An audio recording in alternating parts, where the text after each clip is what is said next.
Statement. The Prime Minister.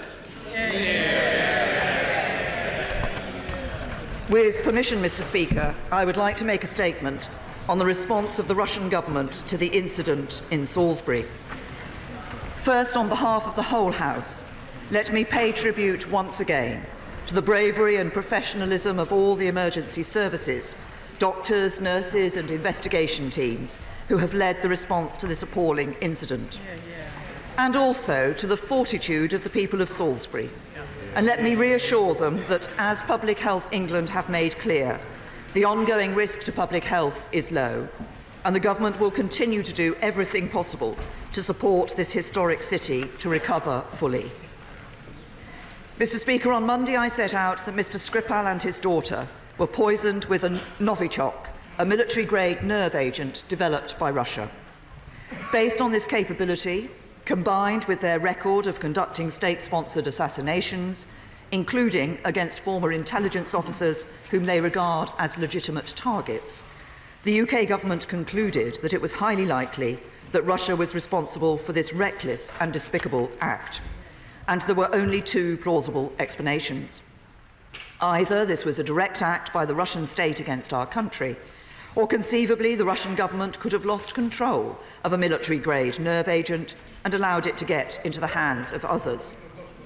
Mr. Speaker, it was right to offer Russia the opportunity to provide an explanation, but their response has demonstrated complete disdain for the gravity of these events. They have provided no credible explanation that could suggest they lost control of their nerve agent. No explanation as to how this agent came to be used in the United Kingdom. No explanation as to why Russia has an undeclared chemical weapons programme in contravention of international law. Instead, they have treated the use of a military-grade nerve agent in Europe with sarcasm, contempt and defiance. So, Mr. Speaker, there is no alternative conclusion other than that the Russian state was culpable for the attempted murder of Mr. Skripal and his daughter, and for threatening the lives of other British citizens in Salisbury, including Detective Sergeant Nick Bailey. This represents an unlawful use of force by the Russian state against the United Kingdom. And as I set out on Monday, it has taken place against the backdrop of a well-established pattern of Russian state aggression across Europe and beyond. It must therefore be met with a full and robust response, beyond the actions we have already taken since the murder of Mr. Litvinenko, and to counter this pattern of Russian aggression elsewhere. As the discussion in this House on Monday made clear, it is essential that we now come together with our allies to defend our security, to stand up for our values, and to send a clear message to those who would seek to undermine them. This morning I chaired a further meeting of the National Security Council, where we agreed immediate actions to dismantle the Russian espionage network in the UK, urgent work to develop new powers to tackle all forms of hostile state activity, and to ensure that those seeking to carry out such activity cannot enter the UK, and additional steps to suspend all planned high-level contacts between the United Kingdom and the Russian Federation. Let me start with the immediate actions. Mr. Speaker, the House will recall that following the murder of Mr. Litvinenko, the UK expelled 4 diplomats. Under the Vienna Convention, the United Kingdom will now expel 23 Russian diplomats who have been identified as undeclared intelligence officers. They have just 1 week to leave. This will be the single biggest expulsion for over 30 years, and it reflects the fact that this is not the first time that the Russian state has acted against our country. Through these expulsions, we will fundamentally degrade Russian intelligence capability in the UK for years to come, and if they seek to rebuild it, we will prevent them from doing so. Second, we will urgently develop proposals for new legislative powers to harden our defences against all forms of hostile state activity. This will include the addition of a targeted power to detain those suspected of hostile state activity at the UK border. This power is currently only permitted in relation to those suspected of terrorism. And I have asked the Home Secretary to consider whether there is a need for new counter-espionage powers to clamp down on the full spectrum of hostile activities of foreign agents in our country. Mr. Speaker, as I set out on Monday, we will also table a government amendment to the sanctions bill to strengthen our powers to impose sanctions in response to the violation of human rights. In doing so, we will play our part in an international effort to punish those responsible for the sorts of abuses suffered by Sergei Magnitsky. And I hope, as with all the measures I am setting out today, that this will command cross-party support. Mr. Speaker, we will also make full use of existing powers to enhance our efforts to monitor and track the intentions of those travelling to the UK who could be engaged in activity that threatens the security of the UK and of our allies. So we will increase checks on private flights, customs and freight. We will freeze Russian state assets wherever we have the evidence that they may be used to threaten the life or property of UK nationals or residents. And led by the National Crime Agency, we will continue to bring all the capabilities of UK law enforcement to bear against serious criminals and corrupt elites. There is no place for these people or their money in our country. Mr. Speaker, let me be clear. While our response must be robust, it must also remain true to our values as a liberal democracy that believes in the rule of law. Many Russians have made this country their home, abide by our laws, and make an important contribution to our country, which we must continue to welcome. But to those who seek to do us harm, my message is simple. You are not welcome here. Mr. Speaker, let me turn to our bilateral relationship. As I said on Monday, we have had a very simple approach to Russia: engage but beware. And I continue to believe it is not in our national interest to break off all dialogue between the United Kingdom and the Russian Federation. But in the aftermath of this appalling act against our country, this relationship cannot be the same. So we will suspend all planned high-level bilateral contacts between the United Kingdom and the Russian Federation. This includes revoking the invitation to Foreign Minister Lavrov to pay a reciprocal visit to the UK and confirming there will be no attendance by ministers or indeed members of the royal family at this summer's World Cup in Russia. Finally, Mr. Speaker, we will deploy a range of tools from across the full breadth of our national security apparatus in order to counter the threats of hostile state activity. While I have set out some of these measures today, members on all sides will understand that there are some that cannot be shared publicly for reasons of national security. And of course, there are other measures we stand ready to deploy at any time should we face further Russian provocation. Mr. Speaker, none of the actions we take are intended to damage legitimate activity or prevent contacts between our populations. We have no disagreement with the people of Russia, who have been responsible for so many great achievements throughout their history. Many of us looked at a post-Soviet Russia with hope. We wanted a better relationship, and it is tragic that President Putin has chosen to act in this way. But we will not tolerate the threat to life of British people and others on British soil from the Russian government, nor will we tolerate such a flagrant breach of Russia's international obligations. Mr. Speaker, as I set out on Monday, the United Kingdom does not stand alone in confronting Russian aggression. In the last 24 hours, I have spoken to President Trump, Chancellor Merkel and President Macron. We have agreed to cooperate closely in responding to this barbaric act and to coordinate our efforts to stand up for the rules-based international order which Russia seeks to undermine. I will also speak to other allies and partners in the coming days. And I welcome the strong expressions of support from NATO and from partners across the European Union and beyond. Later today in New York, the UN Security Council will hold open consultations where we will be pushing for a robust international response. We have also notified the Organisation for the Prohibition of Chemical Weapons about Russia's use of this nerve agent, and we are working with the police to enable the OPCW to independently verify our analysis. Mr. Speaker, this was not just an act of attempted murder in Salisbury, nor just an act against the UK. It is an affront to the prohibition on the use of chemical weapons, and it is an affront to the rules-based system on which we and our international partners depend. We will work with our allies and partners to confront such actions wherever they threaten our security at home and abroad, and I commend this statement to the House. Jeremy Corbyn. Thank you, Mr. Speaker. I would like to thank the Prime Minister for advance sight of her statement and echo absolutely her words about the service of our emergency and public services. The attack in Salisbury was an appalling act of violence.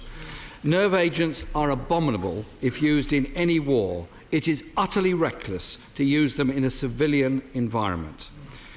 This attack in Britain has concerned our allies in the European Union, NATO and the UN, and their words of solidarity have strengthened our position diplomatically. Our response as a country must be guided by the rule of law, support for international agreements and respect for human rights. So when it comes to the use of chemical weapons on British soil, it is essential that the government works with the United Nations to strengthen its chemical weapons monitoring system and involves the Office of the Prohibition of Chemical Weapons. The Prime Minister said on Monday, either this was a direct act by the Russian state or the Russian government lost control of their potentially catastrophically damaging nerve agent and allowed it to get in the hands of others. Our response must be both decisive and proportionate and based on clear evidence. If the government believes that it is still a possibility that Russia negligently lost control of a military-grade nerve agent, what action is being taken through the OPCW with our allies? I welcome the fact the police are working with the OPCW. And has the Prime Minister taken the necessary steps under the Chemical Weapons Convention to make a formal request for evidence from the Russian government under Article 9.2? How has she responded to the Russian government's request for a sample of the agent used in the Salisbury attack to run its own tests? Has high-resolution trace analysis been run on a sample of the nerve agent, and has that revealed any evidence as to the location of its production or the identity of its perpetrators? And can the Prime Minister update the House on what conversations, if any, she has had with the Russian government? And while suspending planned high-level contacts, does the Prime Minister agree that it is essential to maintain a robust dialogue with Russia in the interest of our own and wider international security? With many countries, Mr. Speaker, speaking out alongside us, the circumstances demand that we build an international consensus to address the use of chemical weapons. We should urge our international allies to join us and call on Russia to reveal without delay full details of its chemical weapons programme to the Organisation for the Prohibition of Chemical Weapons. It is, as we on these benches have expressed before, a matter of huge regret that our country's diplomatic capacity has been stripped back with cuts of 25% in the last 5 years. It is, Mr. Speaker,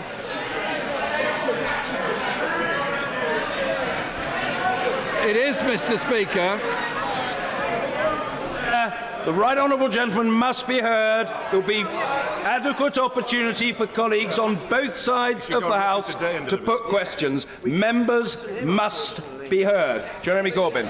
I couldn't understand a word of what the Foreign Secretary just said, Mr. Speaker, but his behaviour demeans his office.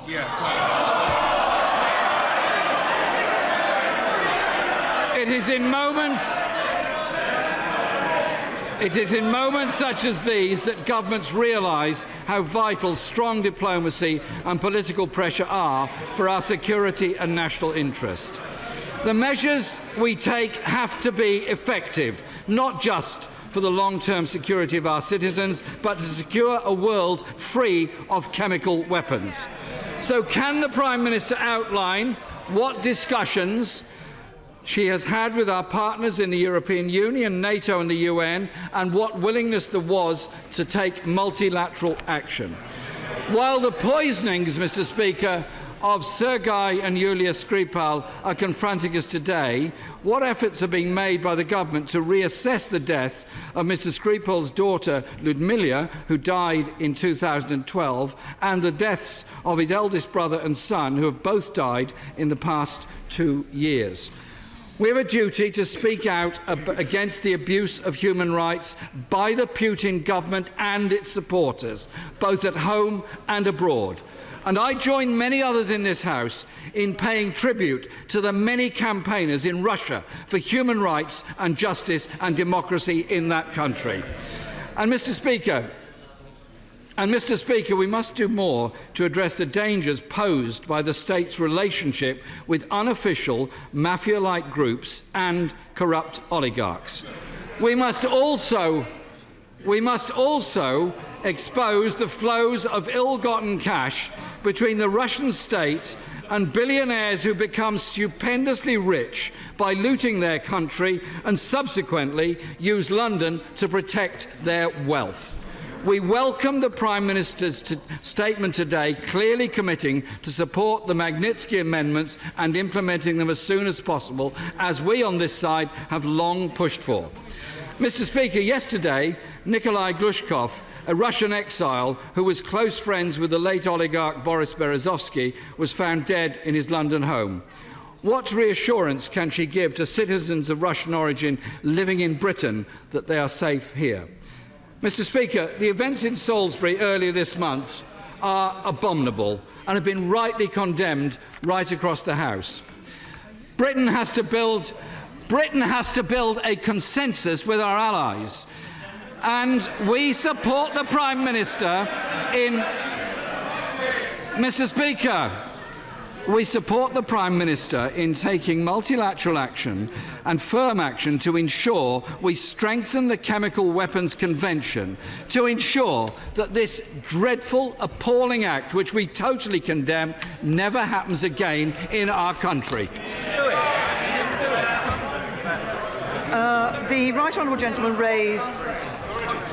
The right honourable gentleman raised a number of questions around the nerve agent that had been used. He asked if we were putting together an international coalition to call on Russia to reveal the details of its chemical weapons programme to the OPCW. That is indeed what we did. We gave the Russian government the opportunity, through the démarche that my right honourable friend, the Foreign Secretary, delivered to the Russian ambassador here in London earlier this week, to do just that. They have not done so. He's raised a number of questions. He asked about the corrupt elites and money going through London. As I said in my statement, led by the National Crime Agency, we will continue to bring all the capabilities of UK law enforcement to bear against serious criminals and corrupt elites. There is no place for these people or their money in our country, and that work is ongoing. He talked about getting an international consensus together. As I have said, I've spoken to Chancellor Merkel, to President Trump, to President Macron. Others have also expressed their support. Jens Stoltenberg, the NATO Secretary-General, said we stand in solidarity with our allies in the United Kingdom, and those responsible for both those who committed the crime and those who ordered it must face appropriately serious consequences. The NATO Council has expressed deep concern at the first offensive use of a nerve agent on alliance territory since NATO's foundation, and allies agreed the attack was a clear breach of international norms and agreements. And Donald Tusk, the President of the EU Council, said, "I express my full solidarity with PM Theresa May in the face of the brutal attack, inspired most likely by Moscow. I'm ready to put the issue on next week's European Council." So we will be doing that. But I say to the right honourable gentleman, this is not a question of our diplomacy, of what diplomatic support we have around the world. This is a question of the culpability of the Russian state for an act on our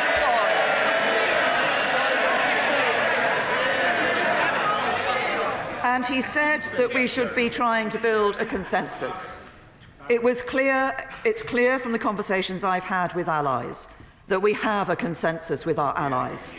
It was clear from the remarks that were made by backbenchers across the whole of this House on Monday that there is a consensus across the backbenches of this House. I am only sorry that the consensus does not go as far as the right honourable gentleman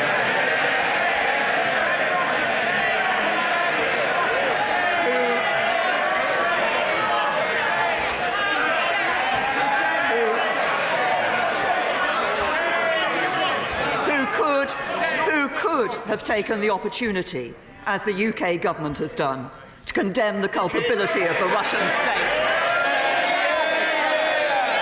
Mr. Kenneth Clark. Mr. Speaker, it seems to me, without any access to closed information, that the choice of this particularly bizarre and dreadful way of killing an individual is a deliberate choice by the Russian government to put their signature on a particular killing, so that other defectors are left in no doubt that it is the Russian government that will act if they're disappointed in any way by their actions.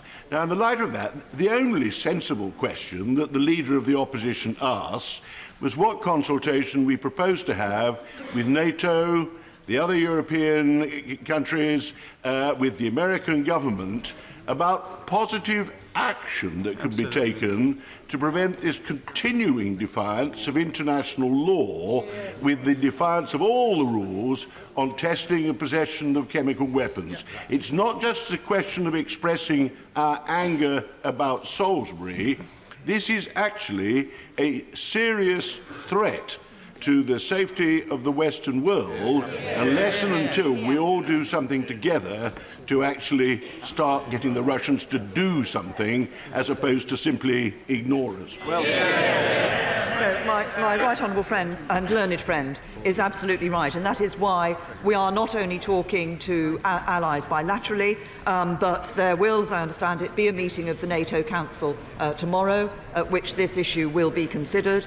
As the President of the EU Council has said, he will be putting this on the agenda of the European Union Council meeting at the end of next week. And my right honourable and learned friend is absolutely right. While we rightly initially focus on the use of this nerve agent here in the UK and its impact on us here in the UK, this is about the illegal use of chemical weapons by the Russian state. And it is about an illegal programme to develop, in developing those chemical weapons by the Russian state. And we will leave no stone unturned in order to work with our allies to ensure that we respond appropriately to that. Ian Blackford. Thank you, Mr. Speaker, and let me thank the Prime Minister for advance sight of her statement. As the Prime Minister has stated, the attack on Mr. Skripal and his daughter was an unlawful use of force by the Russian state against the United Kingdom. Mr. Speaker, there has to be a robust response to the use of terror on our streets. We must act in a measured way to show that we will simply not tolerate this behaviour. And in this regard, I welcome and associate with those of us on these benches with the measures contained in the statement. On this matter, I commit my party to working constructively with the government. I am sure the House will join me with extending thanks to the police and security services who are working round the clock on the recent case in Salisbury. Hear, hear. Mr. Speaker, it has been warming to see our closest friends and allies across Europe expressing solidarity and support. Our friends globally must join with us by standing up to this abuse of state power by Russia. And I look forward to discussions in the United Nations. The United Nations must speak with a clear and an unambiguous voice. Mr. Speaker, the fact that we are expelling the largest number of undeclared intelligence officers in over 30 years is welcome, and is the desire to examine what can be done from a legislative perspective to defend against hostile state activity. As someone who has previously supported the so-called Majinsky measures, I am pleased that the government is signalling action in this area. And let me commend the actions of Bill Bowder, who I've had the opportunity to meet previously, someone that has been personally at massive risk and has stood up to the effects of Russian state power. Mr Speaker, financial sanctions are welcome, and we must redouble our efforts against any money laundering by those responsible. Hear, hear. It must be clear to the Russian authorities that we will not tolerate activities that infringe international law. Whilst we support the PM's actions, we will continue to scrutinise them carefully, and we must ensure proper scrutiny of any new proposed legislation. Hear, hear. Our thoughts are with those in Russia who have suffered from abuse of state power. There is no doubt that that is what we are seeing. And in doing so, we look forward to a time where we can engage positively, for a time of peace and cooperation. But the only response today must be a robust one towards the Kremlin and to Russia. Can I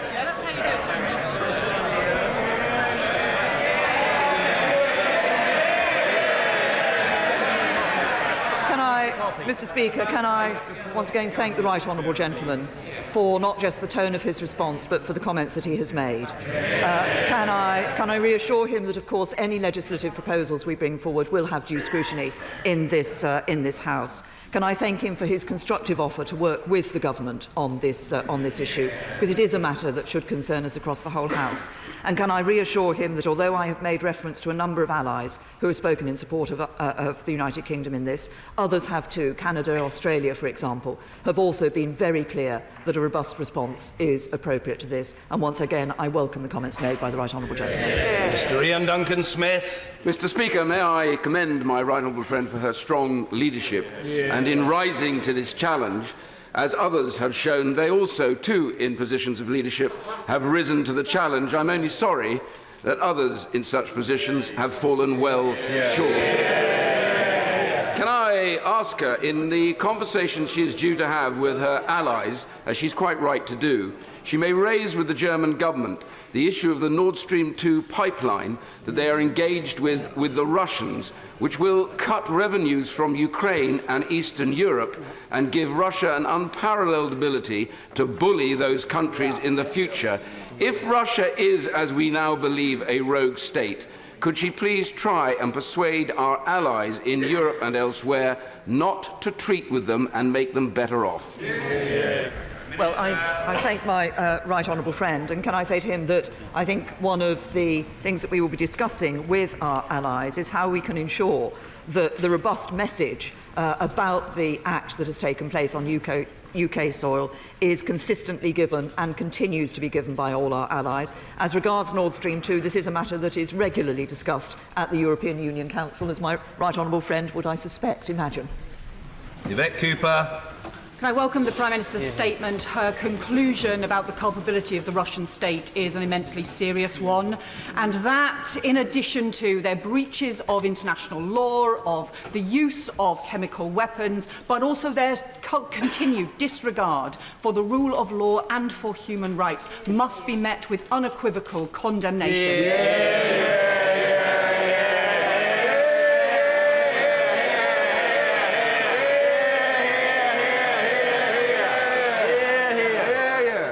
Welcome both the measures she has taken to downgrade the intelligence capability that the Russian state has, but also, in particular, the work that I understand has started with the United Nations. It is important to expose Russia and what they are doing within the United Nations and to build the broadest possible support against them. Can she say a bit more about what she is doing on that front?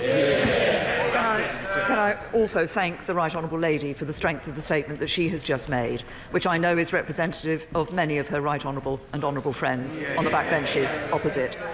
We are taking this matter to the United Nations. My right honourable friend, the Foreign Secretary, has already spoken to the UN Secretary-General about this issue. It will be part of an open discussion that is taking place tomorrow. That is the start of a process of looking at this issue. As I say, but as I indicated in response to my right honourable and learned friend, Member for Rushcliffe, this is not just about the incident that has taken place here in the United Kingdom. It is about this use of chemical weapons, this illegal use of chemical weapons that has taken place, and the role of the Russian state in the development of chemical weapons contrary to international law.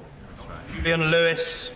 Mr. Speaker, no reasonable person can possibly doubt that the Russian government has behaved with arrogance with inhumanity and with contempt, not least in failing to respond to the Prime Minister's deadline, which it surely would have done if it had known it was innocent of this charge. In welcoming the Prime Minister's expulsion of 23 diplomats who are really intelligence agencies, will I ask her to make it clear that any retaliation in kind by the Russian government will be met by further expulsions, possibly including even the ambassador, who spends so much time coming to talk to us in this place, bemoaning the poor state of Anglo-Russian relations. And will she accept that Russia traditionally respects strength and despises weakness, and that the time has come to recognise that 2% of GDP is not enough to spend on defence when we are reverting to the sort of adversarial relationship when we used to spend a much higher proportion of GDP in ensuring that this country was well defended. Can I thank my honourable friend for his remarks? As I said in my statement, in response to his first point, there are other measures we stand ready to deploy at any time should we face further Russian provocation. On the other point that he made, of course, as we have been looking through our national security capability review and our modernising defence programme review, what we are doing is ensuring that for the variety and diversity of threats that this country faces, we have the resources and the capabilities available to deal with those threats. But of course, as those threats diversify, not all of them will be responded to by what is conventionally normally considered to be defence. Sir Vincent Cable. Can I say that I and my party fully support the Prime Minister's statement?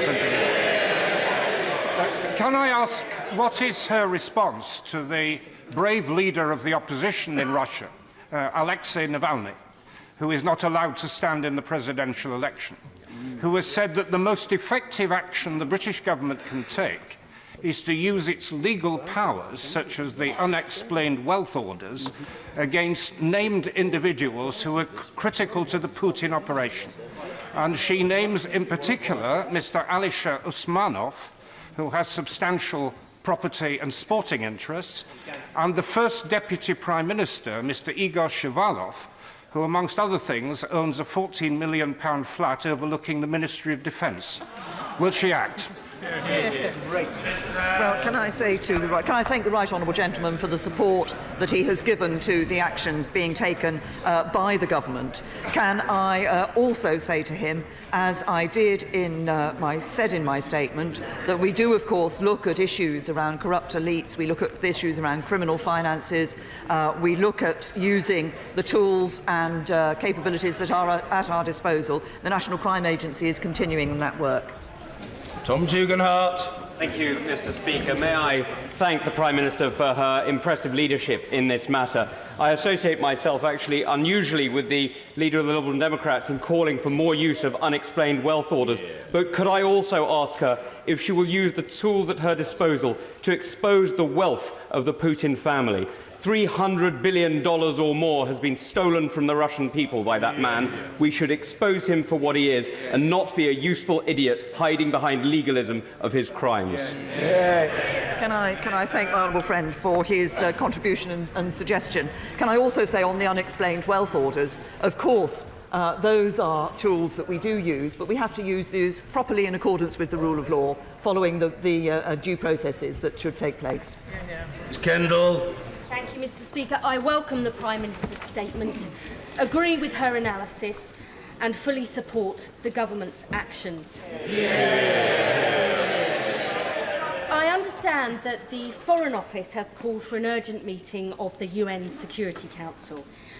What does the Prime Minister think the result of this is likely to be, given that one permanent member of the Council is engaging in unlawful attacks on another? And does she share my concerns that Russia's actions in this country, in Ukraine, and in backing Assad's murderous regime in Syria means that the current Security Council mechanism is broken. Can I say thank the Honourable Lady for her comments, and also say, as I said earlier, the Foreign Secretary did speak to the UN Secretary General yesterday, and later today in New York the UN Security Council will hold initial consultations. Obviously Russia is a member of that Security Council, but I think it's important that we continue to use the international organisations that are available to us. The United Nations is a protector of the international rules-based order. That's what it should be, and we will be continuing to press for a robust international response. Mr. Andrew Mitchell. It's clear that almost unanimously across the House there is support for my right honourable friend's proportionate and right response to this crisis. In particular, she's absolutely right to use the mechanisms of the United Nations to make clear to everyone what has happened in this case. And will she also bear in mind that in Syria, Russia has either indirectly or directly authorised and used chemical weapons? And may I also thank her for what she has said about the Magnitsky Amendment, which many of us across the House have been working for some time now. I hope that she will give consideration for implementing the full Magnitsky Amendment as it has been implemented in America and in Canada.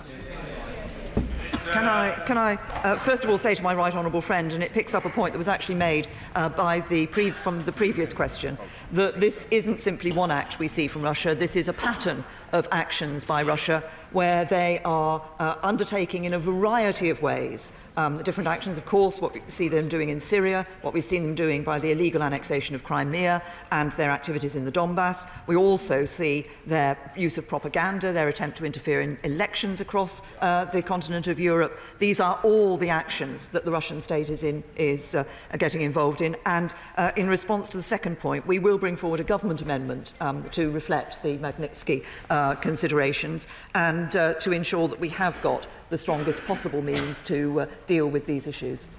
Sammy Wilson.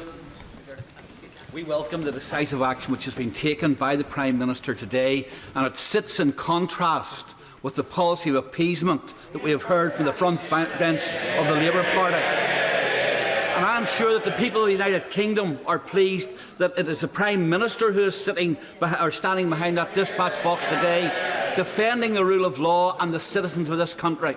However, she has told us that she has spoken to our allies over the last couple of days. Perhaps she could tell us, apart from words of support, what actions have they committed to ensure that, first of all, a message is sent out about this action and actions in the future? Can I thank the honourable gentleman for his remarks and for the support of the DUP for the action that the government is taking on this matter.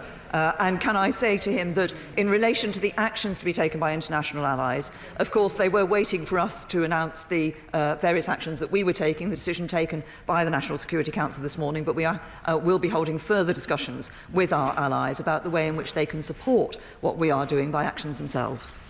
Mr. Dominic Grieve. Thank you, Mr. Speaker. I entirely agree with the approach adopted by my right honourable friend, the Prime Minister, in how she's responded to this outrageous attack. Does she agree with me that the difficulty we face is not so much in getting the concurrence of our allies in agreeing on the nature of the outrage, but how we are going to craft a sustained strategy so that those of us who believe in the rules-based international system can apply the necessary leverage and persuasion on Russia to conform to it.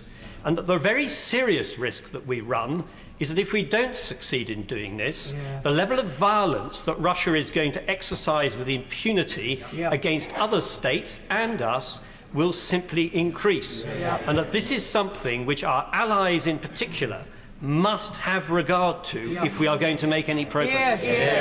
Well, my right honourable and learned friend is absolutely correct that this is an issue which we need to address in that wider sense, because it is about the way in which the Russian state is acting, it believes, with impunity in a whole variety of ways, the way in which it is flouting the international rules-based order. We must come together as allies to ensure that we are supporting that international rules-based order and that we have not just a collective agreement, but a collective approach which ensures that we can challenge what Russia is doing. But he's also right. One of the points I think we should be making to our allies is that this may have happened in the United Kingdom, but actually it is something that could be happening in any of these states. Hilary Benn. Indeed, Mr. Speaker, I join others in welcoming the measures that the Prime Minister has announced today. As Russia has chosen to act against us in such an outrageous way, we have to demonstrate our determination to defend ourselves. Given that Russia's usual response is to deny all responsibility for such actions, as well as seeking the assistance of the Organisation for the Prohibition of Chemical Weapons in identifying the sample, does she intend, as any member state is entitled to do, to ask for that organisation to carry out an investigation, including an inspection of any facilities or locations in Russia where this nerve agent, in all probability, was produced? Can I say to the right honourable gentleman that we will be talking to the OPCW about a number of ways in which not just the sample of the nerve agent used here in the United Kingdom can be independently verified, but other actions that the OPCW might be able to take. Sir Nicholas Soames. May I welcome the decision of the government to refer the patiently and carefully acquired evidence of this grotesque attack to the Organisation for the Prohibition of Chemical Weapons. Is it her intention that their findings should be referred both to the Russians, to the United Nations and to ourselves? And will she consider, in the light of that finding, go further on unexplained wealth orders and other financial sanctions against Russia if necessary? Can I say to my right honourable friend that, of course, we are asking the OPCW to independently verify this so that it can be clear to everyone the nature of this nerve agent. Can I also say to him that, as I've said earlier in response to the unexplained wealth orders, these are things which we do operate, we do use, and we have introduced, but we will always ensure that they are done on evidence and, obviously, we operate according to the rule of law. Margaret Hodge. Can I welcome the Prime Minister's clear statement and her condemnation of the Russians and the action she's taken? And can I in particular welcome the fact that she is adopting the Magnitsky Amendment now from the government? But can I say to her, too much money is being laundered out of Russia and finding its way into the British system. And there are two things she could do pretty quickly which would help to tackle that. In the first place, she could bring forward the public register of ownership of properties, which was promised by her predecessor in 2015 and has been delayed by this government. And in the second place, she could increase transparency in our corporate structures so we would know who forms companies here, where the money comes from, and deal with it if it's illicit money brought in by unsavoury people. Can I say to the right honourable lady, in relation to the issue that she's raised about the transparency in relation to property ownership, that is something that I have discussed with the Business Secretary. We haven't been delaying that. We do need to ensure that we get that right when we introduce it, but we have been discussing the timing for introducing that, because we do want to ensure we've got all the tools in our locker that we can use and can help us in this in the endeavour that we're engaged in. Nicky Morgan.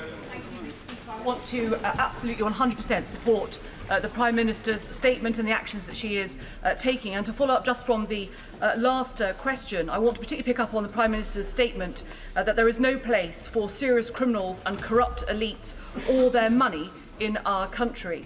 There are amendments which I'm sure Parliament will support, but will the Prime Minister also bear in mind that the select committees could have a real role here in teasing out information, what is going on, to tackle dirty money in this country, whether in the City of London or elsewhere, to bring evidence to the House that could shape amendments and actions the government could then take? Well, can I thank my right honourable friend for her suggestion? Can I say that I recognise the role that select committees can play. I suspect my right honourable friend has just set up a stream of work for her own Treasury Select Committee to undertake. Bradshaw. Can I assure the Prime Minister that most of us on these benches fully support the measures that she has announced today? And indeed, some of us think they could have come a bit sooner.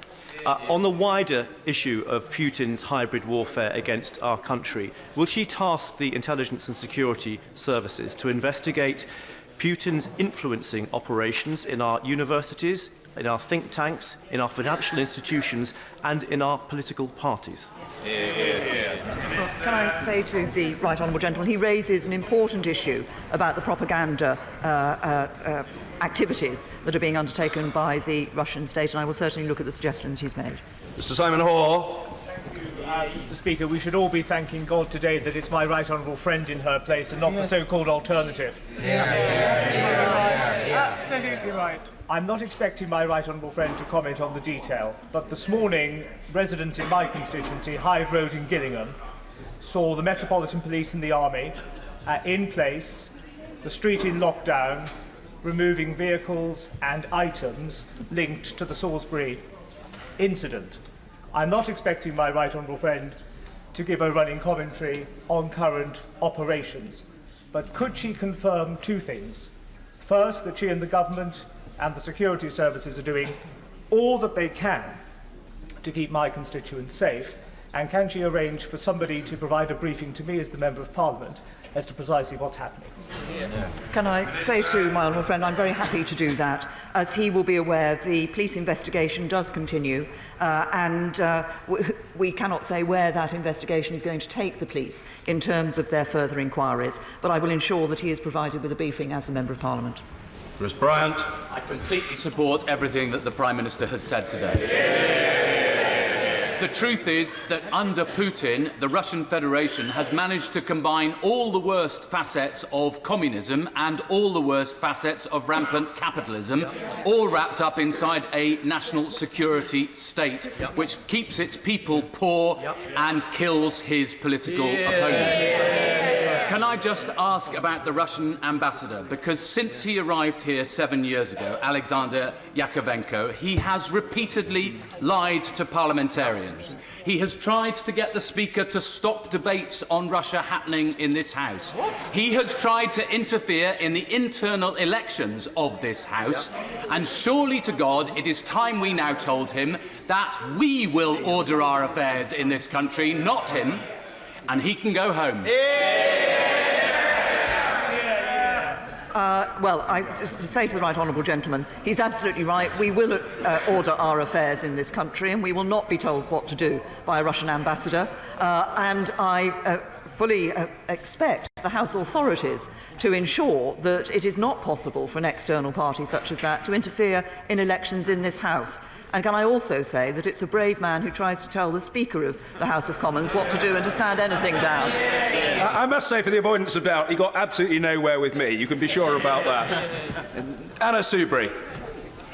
Mr. Speaker, it is noticeable that the length and breadth of this place has completely supported not just the wise words and the leadership of the Prime Minister, but also her firm actions, with a notable exception of the front bench of the opposition. And that is a shameful moment. But, Mr. Speaker, further to the question asked by the Honourable Member for Exeter, democracy is a fundamental British value, and there have been long-held concerns that Russia has been seeking to undermine it and interfere in it. If those concerns now turn to evidence, will she take equally robust action against Russia to ensure that our great British democracy continues to be protected?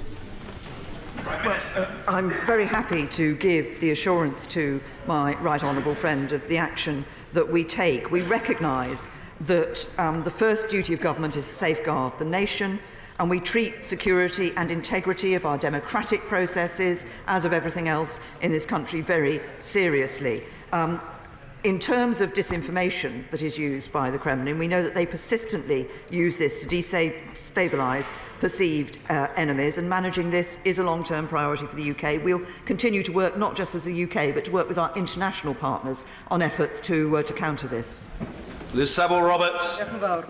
Alongside many colleagues in this House, I speak on behalf of my party in calling for a robust and immediate response. Sources inform us that Russia is the UK's biggest weapons-grade nuclear substances export market. This is despite several attempts at a moratorium on depleted uranium by the European Parliament and the United Nations. Will the Prime Minister confirm whether the UK is still exporting nuclear substances to Russia? And if so, surely this should be among the very first sanctions imposed.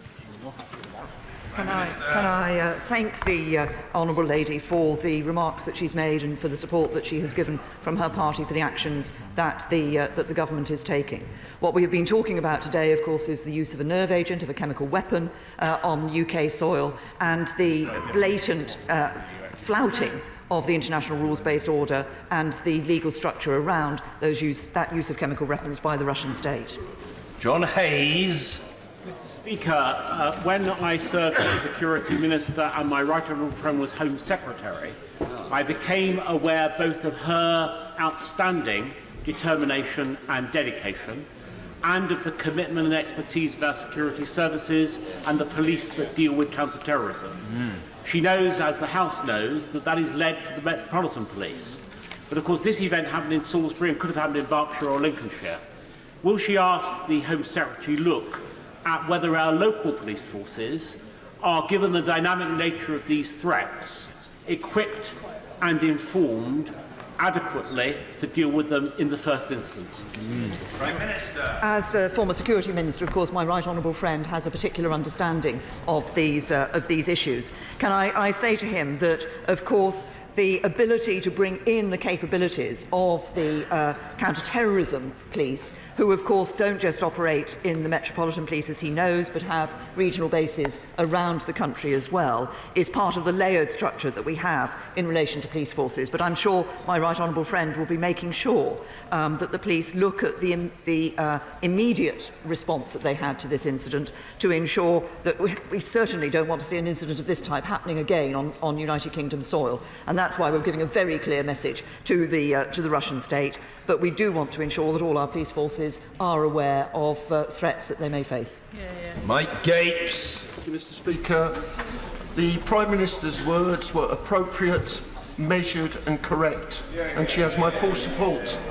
She mentioned dirty money from Russia.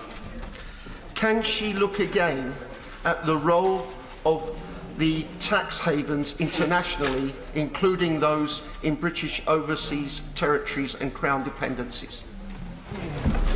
I thank the honourable gentleman for his remarks. Can I say to him that, as he knows, we have been taking a number of measures in relation to financial activities in the British overseas territories and dependencies, and we continue to press on those. And of course, we have enhanced our ability to deal with these issues here in relation to economic crime through the formation of the National Economic Crime Centre, which I'm pleased to say, obviously having formed the National Crime Agency, we have now set up that National Economic Crime Centre as part of the NCA, which brings a number of capabilities together to deal with these issues.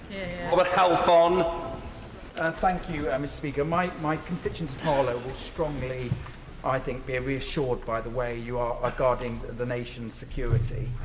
Could I ask my honourable friend to condemn the remarks of President Putin, who attacked Jews and other nations for the meddling in the United States elections? And could I ask her, given that she's also said about possible rogue use of these chemical weapons, what is the prospect of such chemical weapons ending up in the hand of extreme Islamists?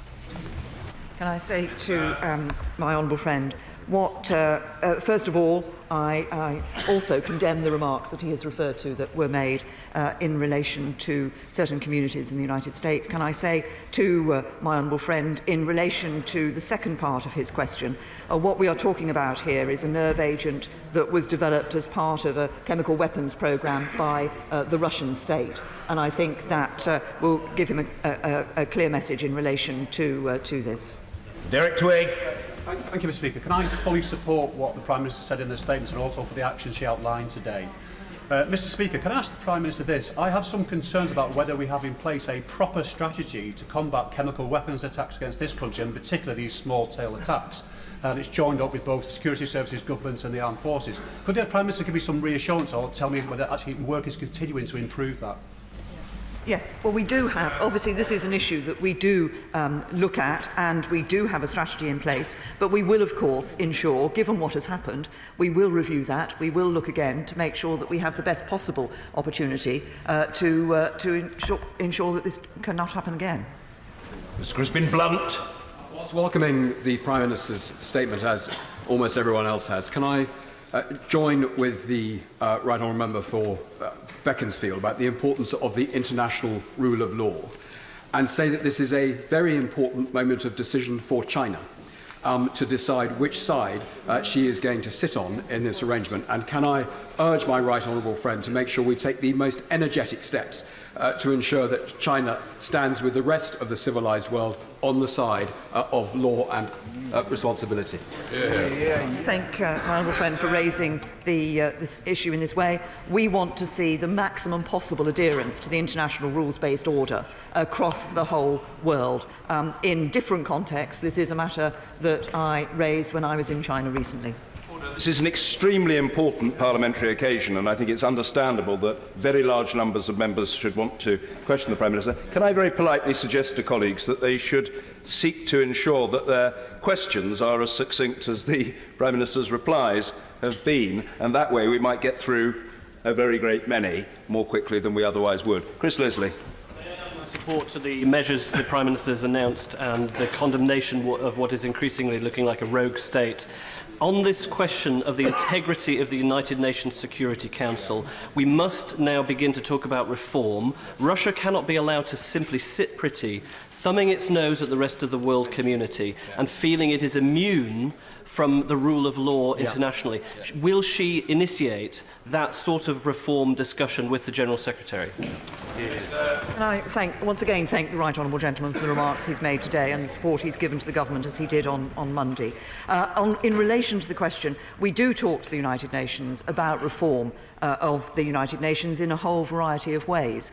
Of course, any decision, the catch-22, if you like, is that any decision that might be taken in the Security Council to reform it, of course, could be subject to a veto by Russia, who are sitting there. But the point has been raised not just by the Right Honourable Gentleman, but by others, and this is something that we will look at. Mr. Speaker, the Prime Minister has underlined to the House that the Russian state has either been utterly reckless at best or directly complicit at worst in the deployment of a harmful substance on our soil. Can I ask her, in the statement, she said that she would be taking new measures to harden our defences against hostile state activity. With that in mind, will she ensure that appropriate balance is provided between counter-terrorism and counter-espionage to ensure that our excellent security and intelligence agencies are appropriately focused to combat and directly disrupt those who would cause harm in our country? Can I say to my Right Honourable friend, who also as a former Security Minister has a particular knowledge and understanding of these issues, that I entirely take the point that he has made, and we do, indeed, we do constantly ensure that the balance is right between counter-terrorism and counter-espionage, and we will, of course, continue to ensure that that balance is maintained properly. Pat McFadden. Thank you. Responding with strength and resolve when your country is under threat is an essential component of political leadership. There is a Labour tradition that understands that, and it has been understood by Prime Ministers of all parties who have stood at that dispatch box. That means when chemical weapons are used, we need more than words but deeds. And can I ask the Prime Minister then what more she can do to enhance our solidarity with our allies, particularly at a time when there are nationalist forces trying to drive wedges between democratic countries, some of those forces backed and supported by the Russians themselves? Can I first of all say to the Right Honourable Gentleman that he is, of course, absolutely right, that there is a strong tradition in the Labour Party of recognising the importance of acting in the national interest and acting when our national security is under threat. And we have seen that from governments. We've seen that from governments of all complexions over the years.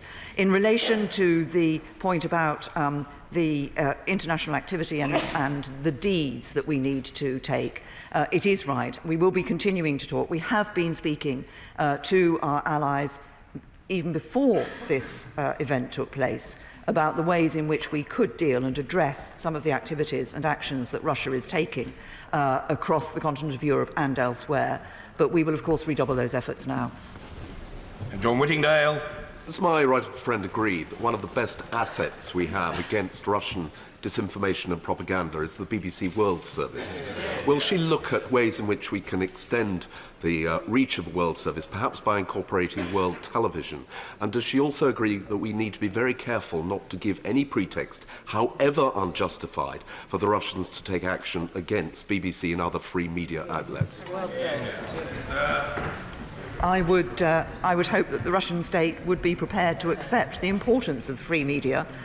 Sadly, from one or two things that we heard last night, that may not continue. That may not be the case. But my right honourable friend is right that the broadcasting of the BBC, of the World Service, is an important element of the reach that the United Kingdom can have, but it's an important part of actually helping those people who believe in democracy and the rule of law and free speech and expression to have an outlet which is doing just that. Alison Thewlis. Mr Speaker, I was glad to hear that the Prime Minister mentioned the sanctions and anti-money laundering bill, and I welcome the commitment to the Magnitsky Amendment. But she will understand that many opaque SLPs and LLPs are engaged in money laundering from Russia via Azerbaijan, Georgia and the Ukraine through this country.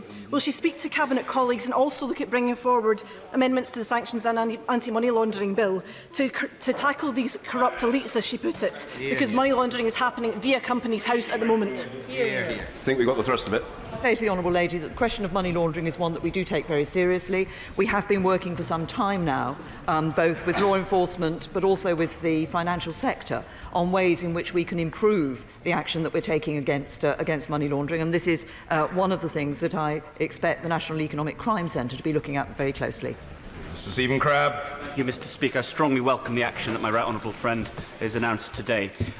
One way that Russia seeks to extend its influence in Europe is by building relationships of energy dependence. Is my right honourable friend aware that recently Britain has started to receive shipments of liquefied natural gas, but does she agree with me that Britain shouldn't provide a market for Russian gas? If we do need to bring in extra LNG imports, then we have allies like Qatar, Malaysia, Australia, who are more than willing to sell it to us. Can I reassure my right honourable friend that when we are looking to our gas supplies, we are indeed looking to other countries? Veron Coker. Can I say to the Prime Minister, I am another one who supports the statement that she's made today as a strong advocate for the defence and security of our country. Can I also draw attention to something I don't want to get lost, what the Prime Minister said, which was while our response must be robust, it must also remain true to our values. And as such, would the Prime Minister perhaps say a little bit about something that I think she's done, which is not to say that we're going to ban Russia today, which actually I think is a strong point to make. This country believes in a free media. We're not frightened of it. We'll hear opinions that are against us, but we also believe in the rule of law and democracy. The right honourable gentleman is right. We do believe in the rule of law and democracy, and we do believe in free media. Of course, the question of the status of Russia today in broadcasting in the United Kingdom is not a matter for the government. It is a matter for the independent Ofcom to consider. Richard Graham. The Prime Minister was absolutely right to say that our argument is not with the Russian people, but with the Russian state that has sponsored murder on our streets. Today we've heard absolute solidarity from across the Western world and most political parties. But what statement of support has my right honourable friend received from the one political party which gives unequivocal 100% backing for the leader of the opposition, the Communist Party of Great Britain? I have to say to my honourable friend, I don't believe I have received any such statement from the Communist Party of Great Britain, although I did notice that I think a matter of 1 or 2 weeks ago, they did say that they weren't going to be standing candidates against where the Labour Party was standing, and that they now felt more comfortable in working with the Labour Party. Sir Edward Davey.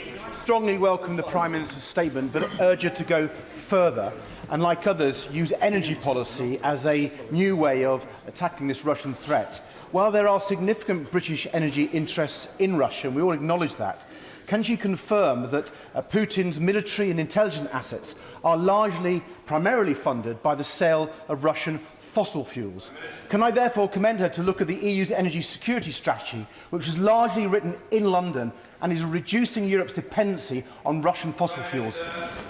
The point that the right honourable gentleman makes, which has been made by other members across the House, is about the extent to which Russia uses its energy as a means to influence and to have an impact on those countries that are in receipt of it, and also the finances that it provides from what is an important one. And I can assure him that as we will be continuing to discuss with the European Union not just our energy security, but that wider energy security issue. Many members of this and the other House are members of multilateral parliamentary organisations. Like the Council of Europe and the NATO Parliamentary Assembly, would my right honourable friend agree that a way we can help get behind her leadership and the government's position on this is to, when we attend events, to get the message across, to explain the policies of this government, to explain what has happened and why our allies should be supporting us? I say to my right honourable friend, I think he has raised an extremely valuable point, and I welcome that suggestion and would encourage him and other members of this House in those multilateral organisations to do just that. Stephen Doughty. Thank you, Mr. Speaker. The Prime Minister will know that I don't shy away from criticising the government's international policies where they get it wrong, but she should know that she has my full and unequivocal support for the measures she set out today. Particularly in light of the revelations coming out of the Mueller inquiry and in light of some of the other questions we've heard today, will the Prime Minister assure us that she will leave no stone unturned when examining the Russian state's attempts to subvert our parliamentary democracy, whether by human assets, financial, cyber, propaganda, other means, however uncomfortable some of those findings may be for us? Well, I'm very happy to give that commitment to the honourable gentleman, to thank him for the comments that he has made today. I know that he is not backwards in coming forwards when he wishes to criticise the government, but he has given support to the government not just today but on Monday as well, and I welcome that and thank him for it. Maggie Through. Mr. Speaker, I too welcome my right honourable friend's clear, decisive actions that she's taken. Can she reassure the British citizens who are looking to travel to Russia over the coming weeks and months that regular updates will be provided by the Foreign and Commonwealth Office and their safety will be paramount? I can give that assurance to my honourable friend, and I suggest to those who do wish to travel to Russia that they do ensure that they are checking the Foreign Office advice. My understanding is that the travel advice has not changed at this stage, but of course people should check that travel advice before they move. John Woodcock. Thank you, Mr. Speaker. This is a day for the House to speak as one for the nation, and she will be reassured to hear that a clear majority of Labour MPs, alongside the leaders of every other party, support the firm stance which she is taking. Can I ask, is she prepared that this situation will probably get more difficult before it gets better? And is she prepared to stay the course to face down this international bully and wrecker of our liberty and the rule of law across the world? Can I thank the honourable gentleman for the remarks that he has made today, as indeed he made a very strong statement on Monday in this House as well. Can I assure him that I and this government will stay the course? As I said in my statement, we recognise there may be further Russian provocation. If there is, we have further measures that we can deploy in relation to that. But I think it is important that we, and we will be encouraging our international allies to do this too, recognise that this is an important moment to stand up and say to Russia, no, you cannot do this. Sir Desmond Swain. Russian economy is a fraction, but their expenditure on offensive capability a multiple of ours. Is there a lesson there? Well, can I say to my right honourable friend that, of course, we do constantly look at the resources that we are putting in to ensure our national security, which, of course, is assured across a number of departments in government, and we continue to do so. Luciana Berger. Thank you, Mr. Speaker. And can I welcome the Prime Minister's robust response which he set out today? Further to the confirmation that no minister or member of the royal family will be attending the World Cup this summer, does she believe that this should also extend to senior FA officials? And will she ask our NATO and EU allies to join us in this endeavour? I think the attendance and at sporting events is a matter for the sporting authorities. It is a matter for them. They will be aware of the statement that I have made today. They will be aware that we are saying that no ministers or members of the royal family will be attending the World Cup, and I'm sure they will want to be considering their position. Mr. Nigel Evans. As chair of the Interparliamentary Union last year, I led a delegation to St. Petersburg and was met with great warmth and hospitality by many Russian people. Will she stress that our opposition is not with them, it is with their appalling leadership? And also that the Russian ambassador has made it clear that we can now expect retaliation. Will she send a clear signal to him and Moscow that the United Kingdom will not be threatened? Well, can I first of all say to my right honourable friend, I'm grateful to him for the remarks that he has made. And I think last night I saw the Russian ambassador being quoted as saying that Russia was not a country that accepted ultimatums. Well, I can say to my right honourable friend and others, the United Kingdom is not a country that accepts threats, and we will stand up against them. Mr. Peter Grant. Thank you, Mr. Speaker. I welcome the Prime Minister's reminder that we have no argument whatsoever with the peoples of the Russian Federation, who, after all, are living under Putin's dictatorship all the time. Inevitably, the action that has to be taken against Putin will make it more difficult for organisations that seek to maintain good relations with the ordinary people of the Russian Federation. Is there anything more the government can do to help these organisations to continue their good work, even while we're invoking more strict and robust sanctions against their dictator leader? I think what is important, that both in my statement, and this was the point my right honourable friend made in his previous question, that we are very clear that we have no argument with the Russian people. It is with the Russian state, it is with the Russian government and their actions that we are concerned. And I think in the response that we give, it is important that we make that clear, not just in our words, but in our actions. And that's why what I've talked about today is a response that affects the Russian state and the Russian government and not the Russian people. John Barron. When it comes to the longer term, given the actions of the Russian state under President Putin, hasn't the time now come to have a fundamental reassessment of our defence spending, in collaboration preferably with our allies, but alone if not? Can I say to my honourable friend, as he will know, we are one of the limited number of countries within NATO that maintains our commitment to spending 2% of our GDP on defence. We do have, as I'm sure he's aware, the modernising defence programme that is being undertaken at the moment alongside the National Security Capability Review. It is important that we are able to deal with the variety of threats that we face.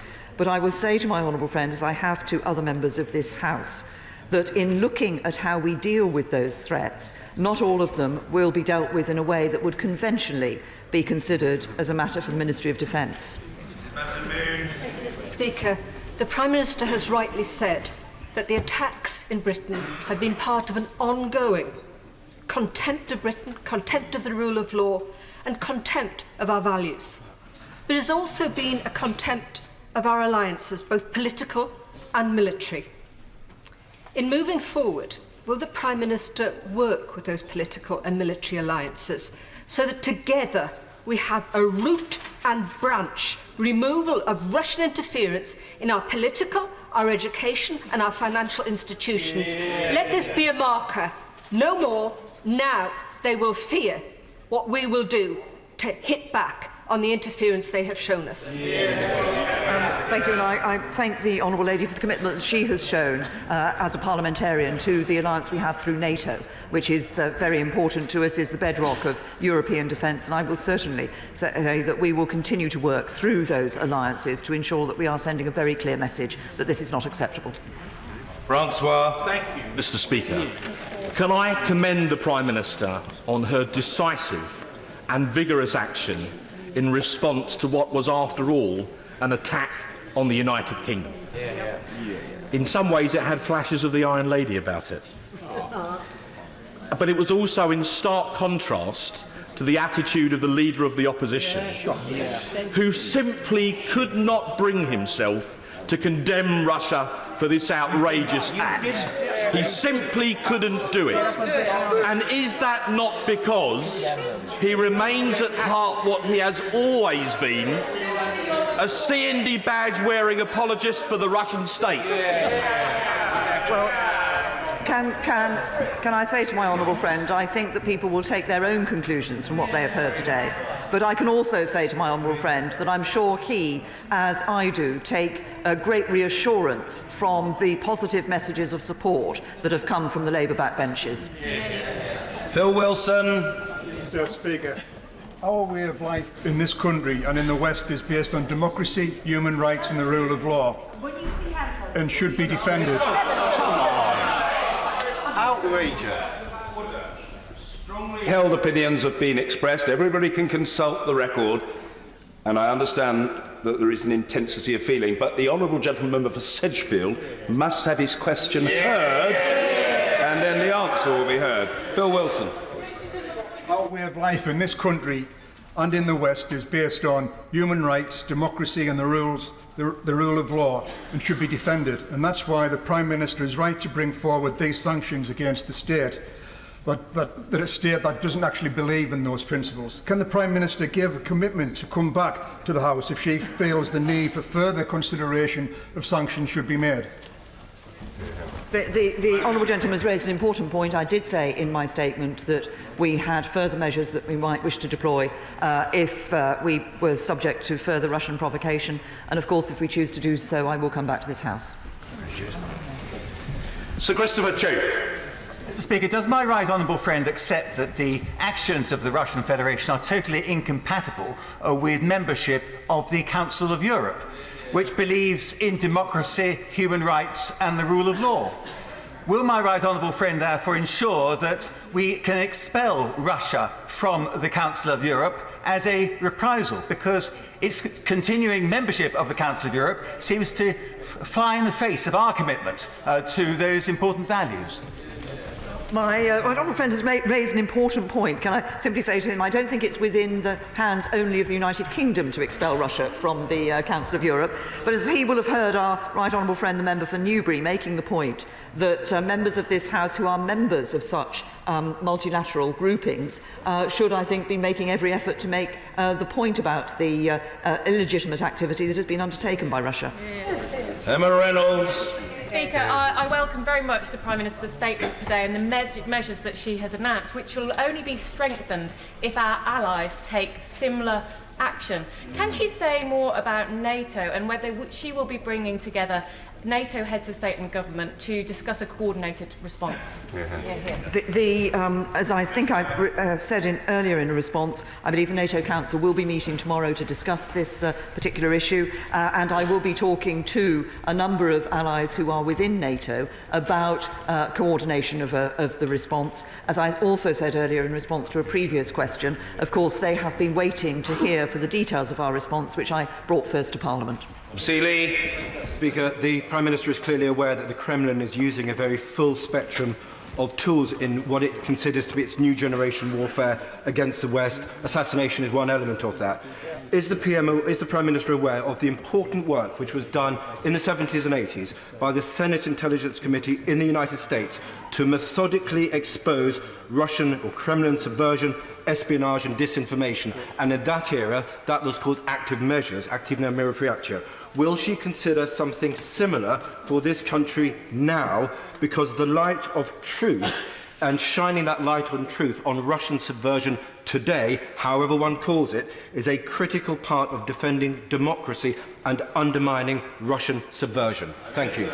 Yes. Well, can I say to my honourable friend that I wasn't aware of the details of the work of the Senate committee that he has referred to, but it is the case that this is a government which is not afraid to call out Russian actions in public when we see those actions taking place. But I take the point that he's making about a more detailed and forensic look at the activities of the Russian state, and I will certainly consider that. Penny Lloyd. Thank you, Mr. Speaker. In supporting the Prime Minister's strategy, can I remind her, though, that during the Putin years he has become emboldened, sometimes because our allies, the Europeans and internationally, have not always been prepared to face down that kind of aggression relative to their commercial interests. If we are going to stay the course, can you remind our allies they are as much a threat as we have been with this act of state terror? The honourable gentleman makes a very important point. This may have happened on UK soil today. It could have happened in any one of a number of countries, and I think it's important. And other countries are themselves seeing other actions being taken by Russia, such as attempts to interfere in elections and propaganda and disinformation campaigns. And it's important that we do, as far as possible, work together. Dame Gerald Gillen. I also add my support to the Prime Minister for the cool, calm, collected and correct way she has responded to a very serious threat to this country. Would she be pleased to know that both the First Minister of Wales and the First Minister in Scotland have both tweeted their support for the Prime Minister and the action she has taken? And will she undertake to always keep the devolved administrations fully informed of what is happening? Well, I thank my right honourable friend for letting me know of the tweets that have been put out by the First Ministers in Scotland and in Wales. I'm pleased to say I will be meeting both of those First Ministers later this afternoon, as we both for bilaterals and in the JMC plenary meeting, and I certainly undertake, we have been keeping the devolved administrations aware of what we were doing, and I certainly undertake to continue to do that. Mr. David Hanson. The Prime Minister has made the right call on the facts before her today, and her judgment is correct in this matter. Could she, though, also look at the issue of transport of materials and assets from other countries, because material will very often not go direct from Moscow to London, and will she ensure that our European partners and NATO partners take the same action if evidence leads to that conclusion? That is an important point that has been raised. We will be looking at the issue of movement of materials and indeed, as I indicated in my statement, looking at further action we can be taking in relation not just to movement of materials but of people as well. And this is something that we would of course be discussing with our allies. Mr. Jacob Rees-Mogg. Thank you, Mr. Speaker. The Prime Minister has such widespread support because she has learnt the lesson of history that tyrants must be stood up to. And can I encourage her to impose a freeze on assets so that people don't have the opportunity of taking them out of the country in the short term, and to boost the military resources in Estonia, where we have 800 troops already, to show very tangibly that we will support our friends and allies who may also be at risk from Russia? I thank my honourable friend for his remarks. As I said in my statement, we will freeze Russian state assets wherever we have the evidence that they may be used to threaten the life or property of UK nationals or residents. I was pleased to be able to visit the troops that we had in Estonia last September. We are, of course, there with other allies, and I was pleased that at the Anglo-French summit that we held in January, President Macron committed to a continuing contingent of French troops joining our troops in Estonia. It is an important symbol that we collectively have of our determination to protect the West against Russia. Sarah Jones. Speaker. Can I welcome the Prime Minister's statement? Given the inevitable focus over recent years on ISIS and the terrorism that we've seen at home, is the Prime Minister content that across government, the Home Office, the security services and other agencies, we have enough specific Russian expertise as well as enough resource, or do we need to increase that expertise given this event and many others that show that the Russian government are intent on undermining our democracy?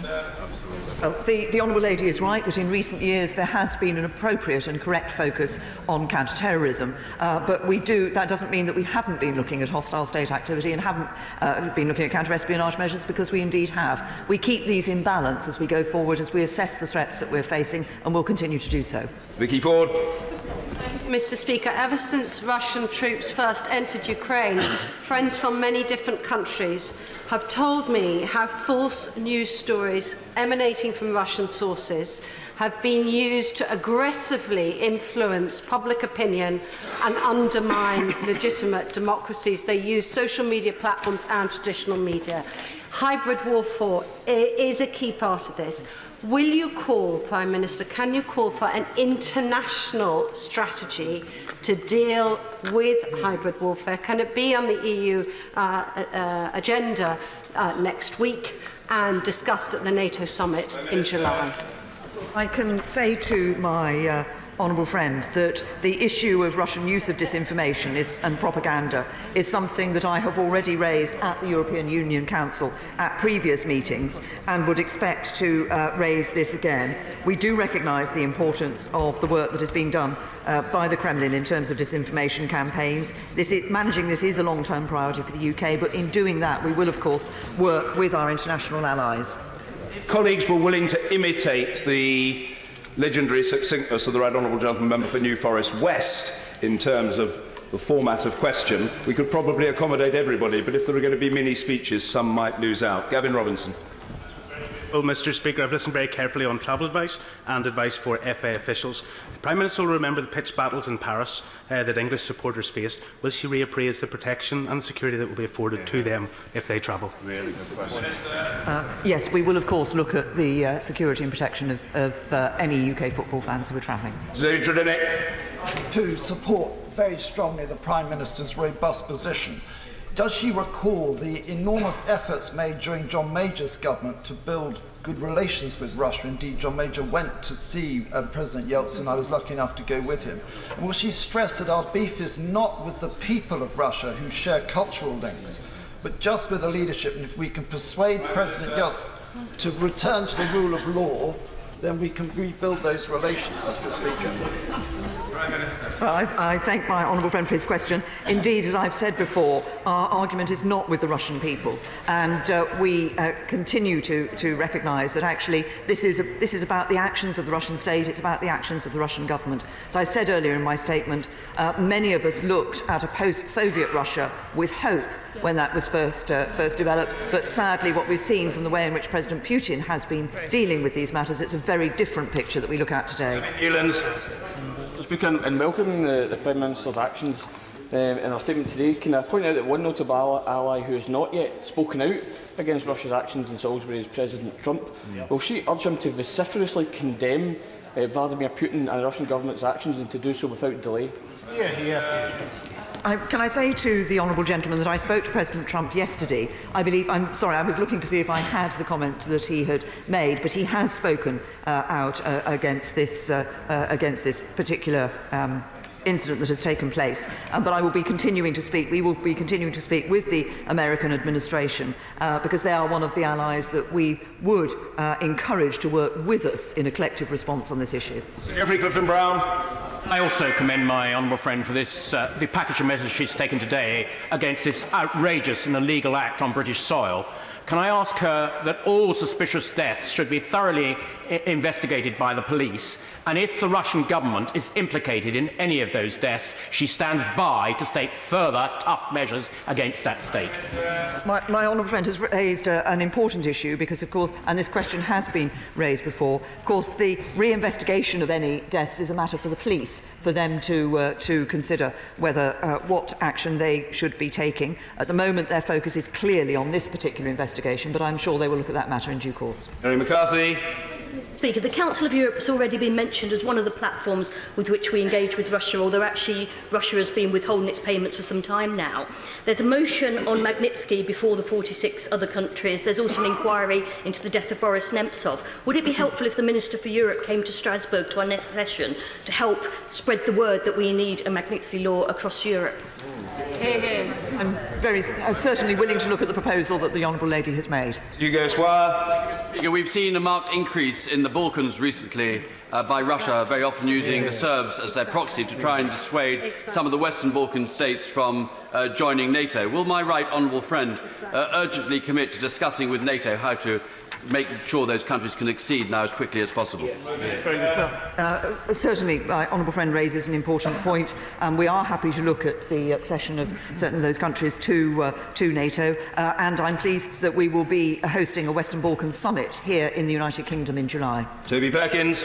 Mr. Speaker, I endorse the actions the Prime Minister has taken and the unavoidable conclusion that she's come to. Was she as disappointed as I was that shortly after the powerful and excellent statement from Secretary of State Tillerson that he lost his job in the Trump administration, and will she pass on our message to President Trump how much we supported the words of Secretary of State Tillerson and encourage him to ensure that the person he appoints in his replacement is equally robust about the dangers from Russia? Well, can I say to the honourable gentleman, who forms part of the American administration is not a matter for me, but for the President. But we are leaving our American colleagues in no doubt about the seriousness of this issue. Mr Tillerson did indeed give robust comments after this incident took place, and I'm sure we'll be working with his replacement to ensure that America is one of those allies who stand alongside us. Paul Masterson. Mr Speaker, this attack on our soil is part of a long and aggressive strategy by Russia, not just to undermine the West, but to divide and rule. And so with that in mind, does the Prime Minister agree with me we need to do more to call the Putin regime out, including recognising their occupation, because that is what it is, an occupation of Georgia? I say to my honourable friend that we will, of course, we do, of course, stand ready to call the Putin administration out, the Russian government out, and we do that across a number of fronts and will continue to do so. Dr. Rupa Huq. Yes, I thank the Prime Minister for her statement and the concern that she expressed to me yesterday regarding the surprise substances that some of us received in our parliamentary post this week, not on a Salisbury scale, but frightening nonetheless, within and outside it. And to go a bit faster on the long-promised public registers of property. And if they were in place by now, we'd know where the assets are to freeze. First of all, reiterate the comments I made in Prime Minister's questions, that this was an appalling act that were taken. Full investigation is taking place. In relation to the public register of ownership, this is a matter that I have discussed with the Business Secretary. It is the intention of the Government to bring this forward so that we can ensure that we shine a light on this particular issue. Alex Shelbrooke. Speaker, whilst we've been sat here, the political journalist Tom Newton-Dunn has tweeted that the Leader of the Opposition spokesman has clarified that he does not believe there is proof yet that Russia was responsible for Salisbury, and MI5, MI6 may be wrong. There is a history between WMDs and intelligence, which is problematic, to put it mildly. Could I ask my right honourable friend to reiterate to the House the faith he has in the intelligence services to be absolutely certain the evidence she receives? It's not so much about the views of a journalist, I say to the honourable gentleman. The honourable gentleman is in order to ask for the views of the Prime Minister on the intelligence services, and that he has done. And that is perfectly orderly. The Prime Minister. I am surprised and shocked at the statement that has been put out by the spokesman for the Leader of the Opposition. And as I was going to say, it is very clear, I think, from the remarks that have been made by backbenchers from the Labour Party that they will be equally concerned about that remark. They stand full square behind the government in the analysis that we have shown and the action that we've taken. Chris Evans. In 2010, Gareth Williams, a British security employee, was found in a padlocked hold-all, naked and decomposing. The coroner ruled it an unlawful killing. The contortionist, who is a professionalist, couldn't get out the bag himself. Yeah. Will, in light of the events with Russia, will she now reopen that case and look to find out if Mr. Williams was indeed another victim of Vladimir Putin? I recall the case that the honourable gentleman has raised. As I said in response to one of my honourable friends on this side of the House, actually matters of investigation into criminal activity that's taken place will be a matter for the police to determine whether or not they reopen that case. Costa. Thank you, Mr. Speaker. On behalf of the people of South Leicestershire, may I welcome the Prime Minister's robust but measured statement. Mr. Speaker, on Monday I met with BBC World's senior management at BBC Broadcasting House, and whilst the Prime Minister is correct to have said to the honourable member for Gedling that broadcasting is a matter for Ofcom, funding isn't. I understand that BBC World Service are in communications with the Secretary of State and with the Chief Secretary to the Treasury. Will she assure this House today that if BBC World Service needs additional funding to combat Russia today, particularly in the Balkans and Baltic, will she undertake to speak to the Chief Secretary to the Treasury? Well, my understanding is that discussions are indeed taking place around the funding of the World Service, and that we expect a resolution in due course. Stephen Kinnock.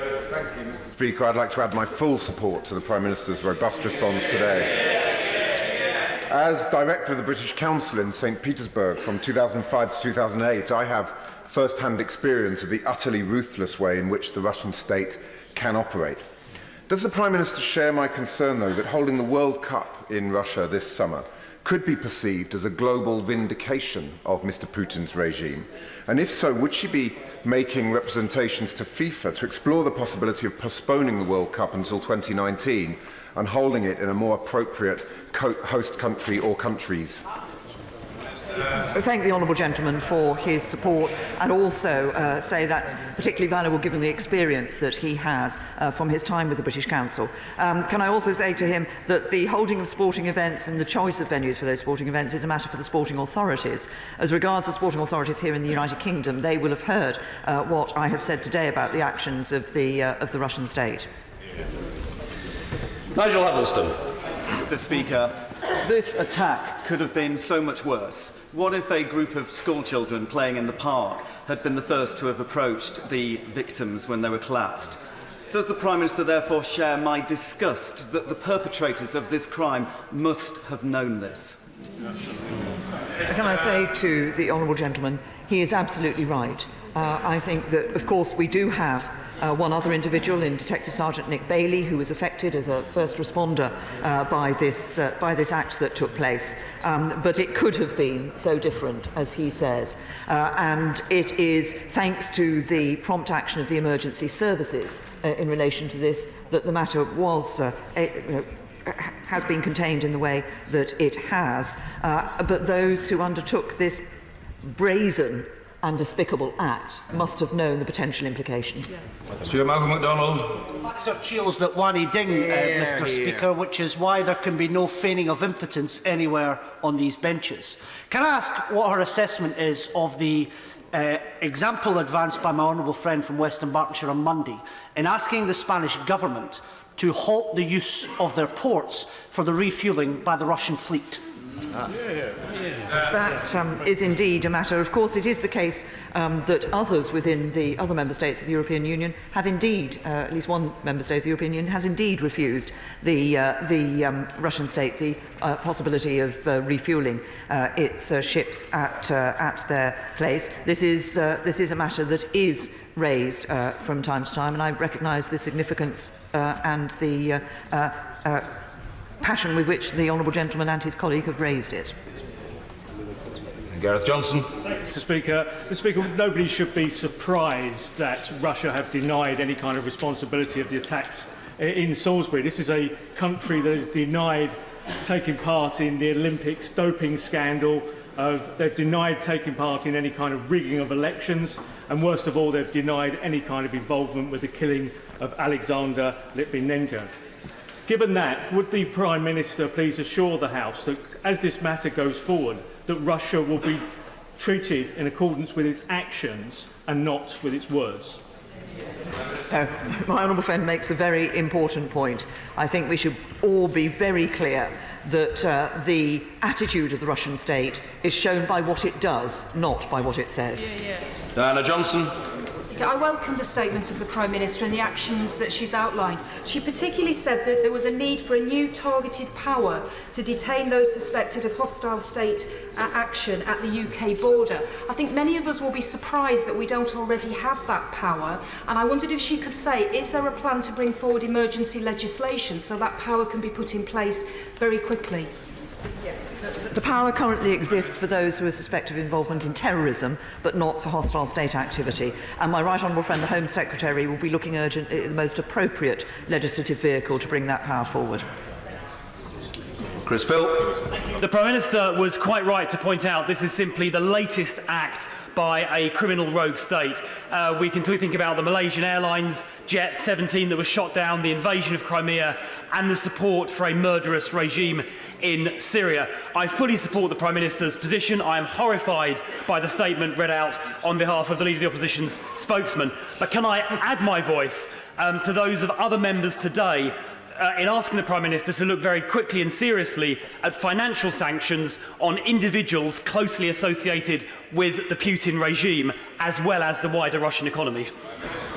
Can I simply make the point? We of course look across the board at all the tools that are available to us. Of course, but we do operate within the rule of law, and there are certain criteria which need to be met if sanctions are going to be applied. Christian Matheson. Thank you, Mr. Speaker. I welcome the Prime Minister's statement and look forward to aggressively chasing down that dirty Russian money. But there are now 15 suspicious deaths. And can I ask the Prime Minister about the prevalence of these deaths in the UK? Are there more in the UK than in other similar Western countries? And if so, why? Is it because we've got more Russians, or is it because Russia is deliberately targeting the United Kingdom? Just caution to the honourable gentleman when he describes all of those deaths as suspicious. I believe that indeed one of the families involved has made very clear that they do not consider there was any suspicion around the death of their loved one. But this is a matter which, if the police feel it is right to reopen cases, then of course they will do so, and it is up to the police to make that operational decision. Alex Chalk. I thank the Prime Minister for her calibrated, proportionate and robust response. And will she join me in paying tribute to the brave British intelligence agents who serve our country? And in light of the increasingly violent and erratic approach of the Russian state, does she agree that if there needs to be a reassessment of their personal security here in the UK, that should take place without delay? I'm happy to join my honourable friend in welcoming, congratulating and thanking all those who work for our security and intelligence agencies for the absolutely valuable work that they do for us on a day-to-day basis. And can I say to him that it is each of those agencies will consistently be ensuring that they are considering the safety of their staff. They recognise the important work they do and how important it is to ensure that those staff are safe. Clive Efford. Russia has consistently behaved in this manner over a very, very long period of time, but that has not stopped the elite of our major sporting organisations, such as the OECD, and now the proven to be corrupt FIFA regime under Sepp Blatter, from allocating major sports tournaments to Russia. So does she agree with me that these elite in our sport now need to look to themselves and not isolate themselves from human rights issues and criminal law when it comes to allocating these major tournaments? Well, I say to the honourable gentleman, as he will know, I think the elite in certain sporting organisations have found themselves under scrutiny in a variety of ways over recent years. But I think it is important that we all have a care to issues around human rights and other matters when these things are being considered. Caroline Johnson. Thank you, Mr. Speaker. Can I first begin by welcoming the Prime Minister's robust and proportionate statement. Further to the statement from my honourable friend, the member from Elmet and Rothwell, the leader of the opposition's spokesperson seems to have suggested that there is some parallel between Salisbury and Iraq.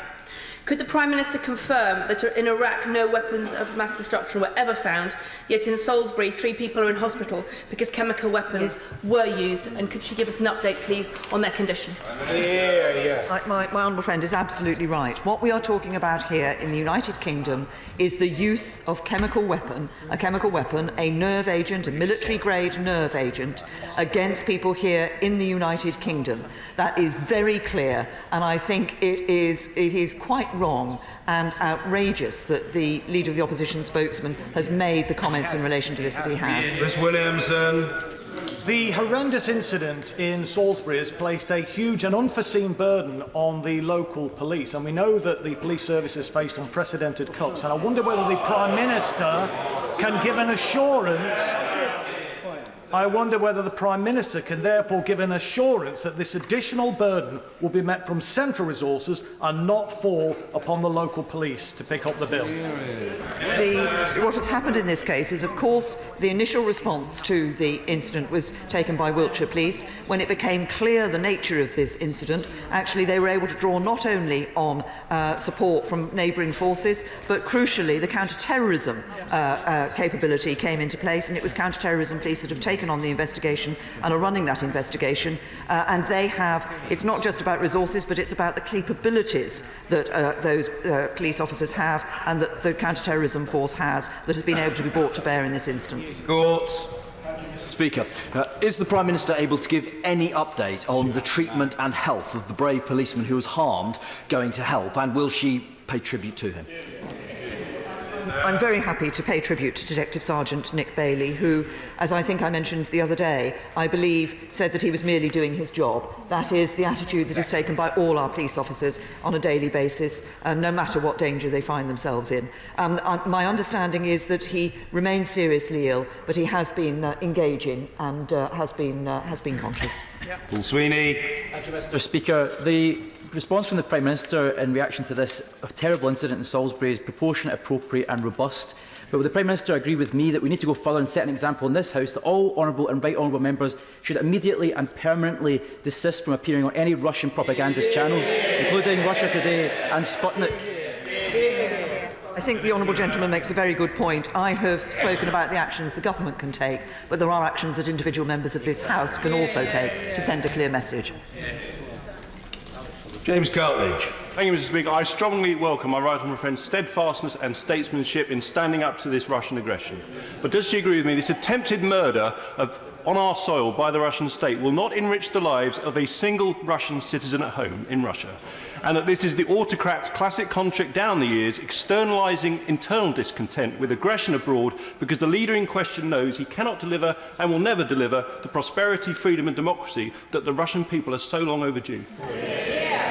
My honourable friend is absolutely right. There is not a single person living in Russia who's going to benefit, whose prosperity will be increased, whose life chances will be increased as a result of this action that has been taken.